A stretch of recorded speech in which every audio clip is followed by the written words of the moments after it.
एक पुराना लफ्ज है इसके लिए, खड़खड़ा।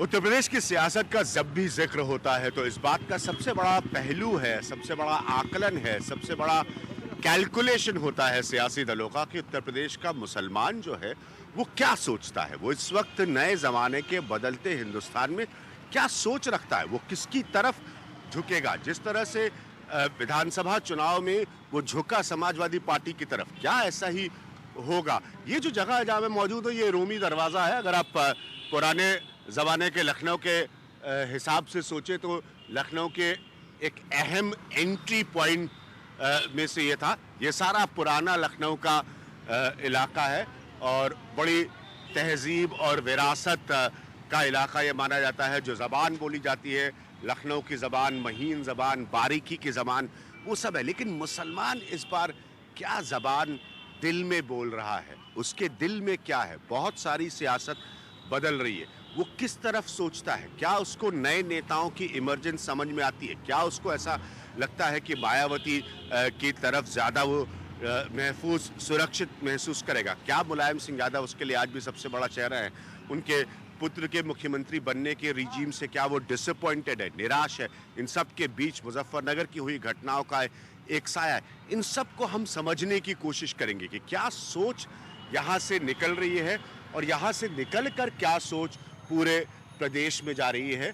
हम कोशिश करेंगे उसका आकलन करने की। मैं बार बार इसलिए कह रहा हूँ कोशिश करेंगे क्योंकि ये आसान नहीं होता किसी एक जगह से, लेकिन बहुत ज़रूरी है ये समझना कि पुराने लखनऊ में सोच क्या है, एहसास क्या है और उसका सियासी हल या झुकाव क्या निकलेगा। ये सफ़र जारी रखता हूँ, ज़रा देखते हैं पुराने लखनऊ में झांक कर, समझ कर।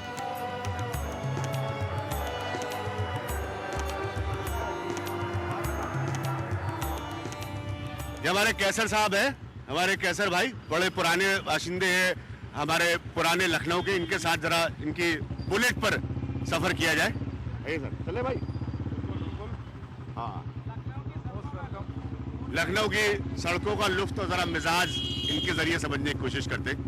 आप लोग आते रहिए भाई, सफर चले हमारा। बुलेट राजा, बुलेट राजा।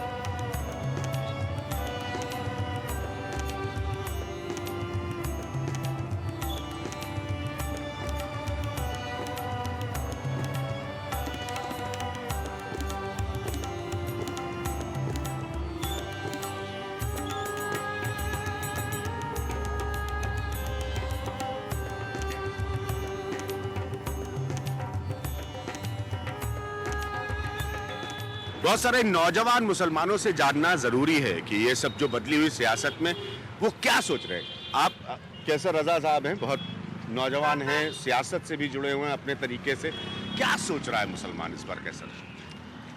सर प्रथम तो मैं एक भारतीय नागरिक हूं और भारतीय नागरिक होने के नाते मैं ये सोचूंगा कि जितने भी हमारे मुसलमान भाई बंधु हैं उनको भारतीय नागरिक की निगाह से देखना चाहिए। ठीक है। और मैं नेता वोट बैंक की निगाह से क्यों देखते हैं उन्हें? नेता वोट बैंक की निगाह से देखते हैं तो वो उनका अपना आउटलुक है। यदि भारतीय नागरिक की निगाह से वोटर नेताओं को देखने का नजरिया अगर नेताओं के लिए रख लेगा तो नेता अपने आप उनको वोट बैंक की निगाह से देखना छोड़ देंगे और सही दिशा में कार्य करने लगेंगे। और इसके अलावा मैं आपको ये भी बता देना चाहता हूँ कि मैं एक ट्रेड यूनियन लीडर भी हूँ, मैं एक कर्मचारी संगठन से जुड़ा हुआ हूँ, तो मैं एक समाज को रिप्रेजेंट करता हूं, कर्मचारी समाज को रिप्रेजेंट करता हूं। हाँ। तो हम तो यही चाहेंगे कि जो भी राष्ट्रीय पार्टियां हैं यदि वो अपने मैनिफेस्टो में, चुनावी मैनिफेस्टो में कर्मचारी हित के लिए कोई एक अच्छी कोई बात लेकर के आती हैं, जैसे कि हमारे सांसद और एमएलएज अगर 2 महीने या 2 साल के लिए भी एमपी या सांसद हो जाते हैं तो उनको पेंशन मिलती है। और हमारी सरकार ने क्या काम किया, हमारी सरकार ने अपने जो 35 साल 40 साल की सेवा करके जो रिटायर होते हैं उनकी उन्हीं ने पेंशन बंद कर दी। तो सर्वप्रथम तो मैं ये कहूँगा कि बुढ़ापे में जो सहारा होता है पेंशन का, कर्मचारियों को उनको वो सहारा वापस करना चाहिए।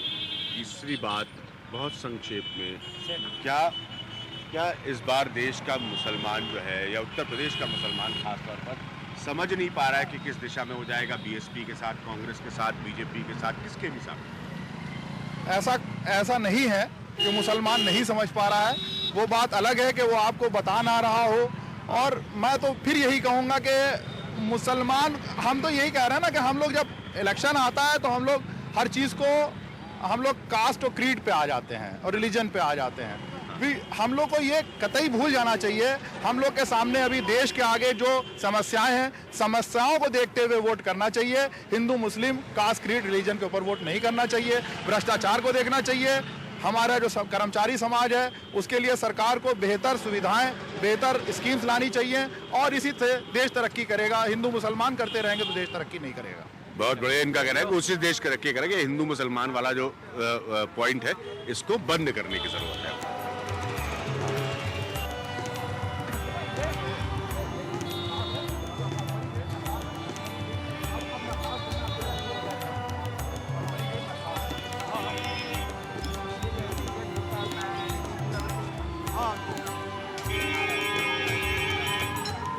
इस वक्त हम अकबरी गेट नखास के इलाके में हैं, जो चूंकि पुराना लखनऊ है। बहुत जैसे मैं हमेशा कहता हूँ, विरासत का लखनऊ, यहाँ के इतिहास का लखनऊ, नफासत का लखनऊ। बातचीत हो रही है लोगों से लगातार, समझने की कोशिश कर रहे हैं कि इस सियासी माहौल में 2014 के चुनाव में क्या सोच रहे हैं उत्तर प्रदेश में मुसलमान। उनको क्या लगता है कि क्या वो वाकई हमेशा सियासतदान के हाथ की कठपुतली रहेंगे या कोई सोच होगी। अभी तक बातचीत काफी दिलचस्प है और उसमें से एक बात निकल कर आई है कि शायद अभी तक वो तय नहीं कर पाए हैं या आखिरी के माहौल में, आखिरी के मिनट में वो अपना मूड या फैसला तय करे। तो इस पुराने इलाके में घूमकर एहसास तो जरूर इस बात का होता है।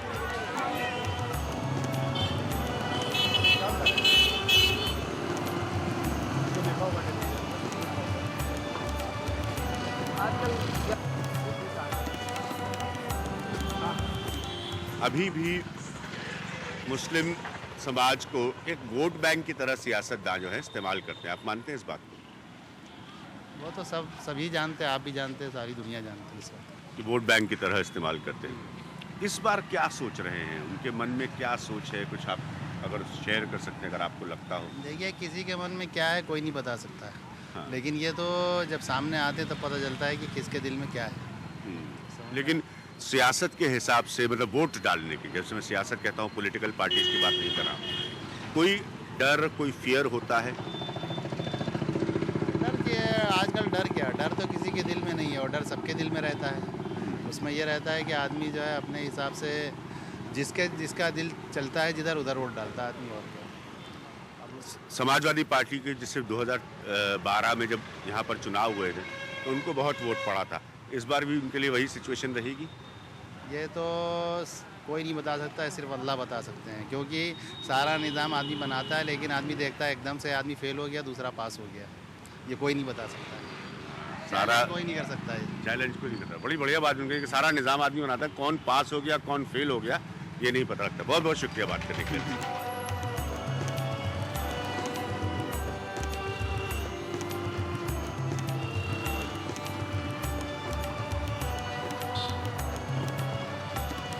इस बार आपको क्या लग रहा है उत्तर प्रदेश की सियासत में जो हमारे मुसलमान भाई हैं, इनका मूड क्या है? ये किसकी तरफ जाने की सोच सकते हैं? इसके बारे में हम क्या कह सकते हैं, ये तो इंसान के ऊपर ही है। ये तो अपने ऊपर ही वोट डालेगा। बस ये है कि अभी तक जितने भी आए हैं किसी ने इंसानों के बारे में सोचा ही कहाँ, सब अपने ही बारे में सोचा। हाँ, ये मैं हमेशा कहता आया हूँ, बहुत सालों से अपने लेखों में लिखता हूँ कि खाली वोट के तौर पर इस्तेमाल करते हैं। मुसलमान हो चाहे जो, जनता को हमेशा जो है सिर्फ मिसगाइड किया है और उसके अलावा और कुछ नहीं किया है। बस जो भी आता है अपने लुभाने सपने दिखाता है, ये कर देंगे वो कर देंगे, उसका होता कुछ नहीं बह रहा। जैसे समाजवादी पार्टी की सरकार है, ये बड़े बड़े घोषणाएं करती हैं, आपको लगता है कुछ इन्होंने जमीन पर करके दिया मुसलमानों के? अभी तक तो किसी के बारे में नहीं सुना कि किसी ने कुछ किया हो या कुछ किया होता तो दिखता भी, तो फिर आपको पूछने की जरूरत ही ना पड़ती किसी से। सही बात है। क्योंकि दिखेगा तो आप खुद ही उसके बारे में सबको बता देंगे। और जो करता है उसके बारे में दिखाना नहीं पड़ता कि वो अपने आप सबके सामने आ जाता है एक दिन। बहुत बहुत शुक्रिया भैया। और एक आध लोगों से और कोई दिक्कत नहीं, आइए हम अंदर होके आते हैं।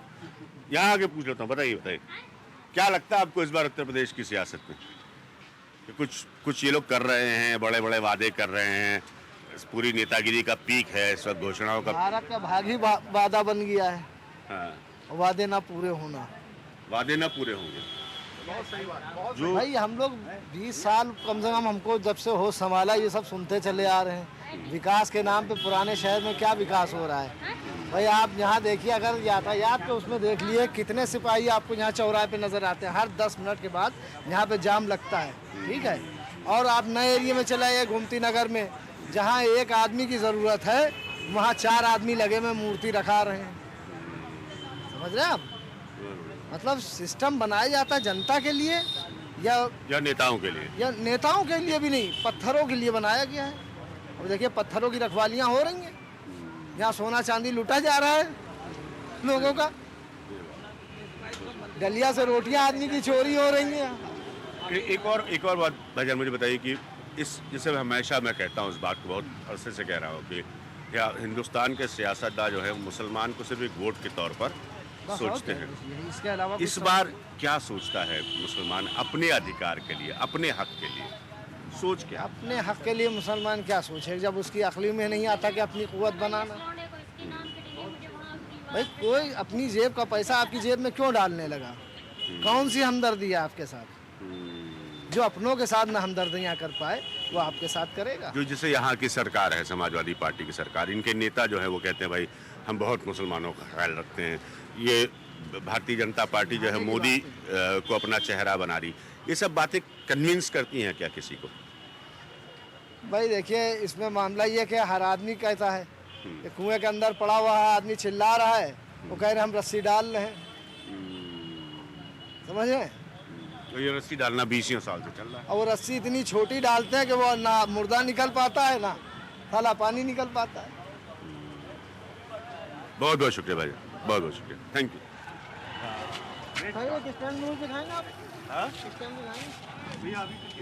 क्या सोच रहा है इस बार? मतलब सब लोग मुसलमानों के हक की बात करते हैं, वो ये सब नौटंकियाँ होती हैं, बयानबाजी होती है। सोच क्या रहा है मुसलमान इस बार उत्तर प्रदेश में? बहुत अहमियत रखता है। आधे लोग, हम सब जानते हैं, कड़वी सच्चाई है कि आधे सियासतदान जो है इस मुल्क के, वो सियासत की गणित बैठाती है इस चक्कर में है कि आपका वोट हासिल हो जाए, और करते फिर कुछ नहीं। यहाँ तो यही होता है कि अभी तक कोई डिसाइड कर ही नहीं पाता है। इलेक्शन में अभी कोई डिसाइड नहीं कर पाया कि हम किसको वोट देंगे। ये बिल्कुल लास्ट में डिसाइड करते हैं कि कहाँ पे जा रहा माहौल, तो जिधर माहौल जाता है उधर ही आदमी जाके वोट डाल के खर्च चला आता है। तो अभी किसी ने हमारे ख्याल से तो डिसाइड कर ही नहीं पाया है कोई कि हम किसको वोट दें। चाहे वो समाजवादी हो, चाहे वो, कुछ लोग आते हैं कि हम कांग्रेस को दिएगा, कुछ आ रहे हैं हम समाजवादी। तो जब दोस्तों में ही आपस में सब एक दूसरे से जुदा जुदा हैं, तो इसलिए कोई डिसाइड नहीं कर पाया। लास्ट में एकदम अभी लास्ट में एकदम डिसाइड होता है कि हाँ भाई किधर जाना है, किधर भागना है। बड़ी दिलचस्प बात है। लेकिन 7 अप्रैल को इस मुल्क का पहला वोट पड़ना है, हाँ, और वैसे तो लंबा फेजेस का चुनाव है। आपको भी लगता है कि लोगों का मन और माहौल नहीं बन पाया है? अभी नहीं बन पाया। अभी तो कुछ काफ़ी लोग आते हैं मेरे पास, काफ़ी लोग आते हैं, तो कोई हमें अपनी कांग्रेस को याद देना है, फिर कोई हम अपनी नहीं समाजवादी सही है, फिर हमारी बसपा बहुत सही है। तो हर आदमी है अपना अपना अलग उस पर जा रहा है। तो अभी कोई सही डिसाइड नहीं कर पाया कि किधर वोट दें हम। लास्ट में एकदम डिसाइड होगा, एक दिन पहले समझ लिए, तब होता है कि हाँ आदमी किधर वोट देगा, क्या करेगा, क्या नहीं करेगा। बिल्कुल लास्ट में। बहुत बहुत शुक्रिया। बड़ी इंपॉर्टेंट बात, क्योंकि लास्ट में एक दिन पहले डिसाइड होगा, तो नेता अपनी कोशिश करते रहे, ये ना सोचे कि उन्होंने इनका मूड पढ़ लिया है। ये बहुत बहुत शुक्रिया भाईजान, बहुत बहुत शुक्रिया।